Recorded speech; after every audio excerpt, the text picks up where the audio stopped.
বন্যা পরিস্থিতির উন্নতি হওয়ায় সিলেট বিভাগের এইচএসসি ও সমমানের পরীক্ষা আর পেছানো হবে না। আগামী ৯ জুলাই থেকে যে পরীক্ষাগুলো হওয়ার কথা ছিল সেগুলো আগের রুটিন অনুযায়ী যথারীতি অনুষ্ঠিত হবে।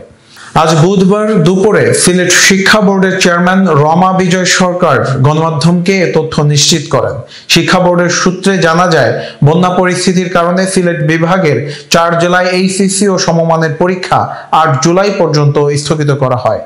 ৩০ জুন থেকে ওই পরীক্ষা শুরু হওয়ার কথা ছিল।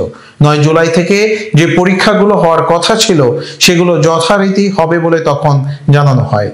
যেগুলো এখন বন্যা পরিস্থিতির উন্নতি হয়েছে তাই যথারীতি নির্দিষ্ট তারিখ থেকে পরীক্ষাগুলো হবে। সিলেট ও সুনামগঞ্জের একাধিক কলেজের অধ্যক্ষ ও এলাকাবাসীর সঙ্গে কথা বলে জানা যায়, বন্যার পানি কমতে শুরু করেছে। ৮ জুলাইয়ের আগে পরিস্থিতি পুরোপুরি স্বাভাবিক হবে বলে ধারণা করা হচ্ছে।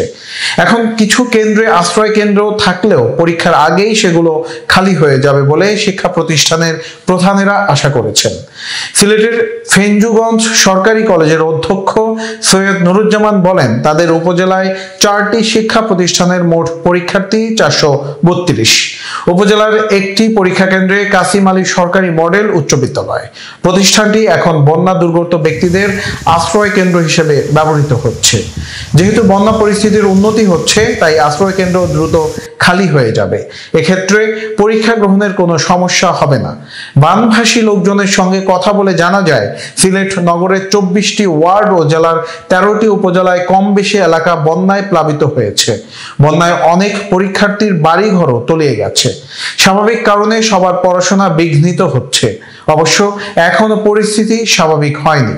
এখনো অনেক গ্রাম প্লাবিত থাকায় লোকজন উপজেলা সদর ও বিভিন্ন গ্রাম থেকে বিচ্ছিন্ন আছেন।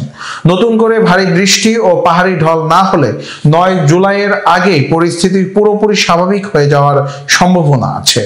সিলেটের ফেঞ্জুগঞ্জ সরকারি কলেজের অধ্যক্ষ সৈয়দ নুরুজ্জামান বলেন, তাদের উপজেলায় ৪টি শিক্ষা প্রতিষ্ঠানের মোট পরীক্ষার্থী ৪৩২।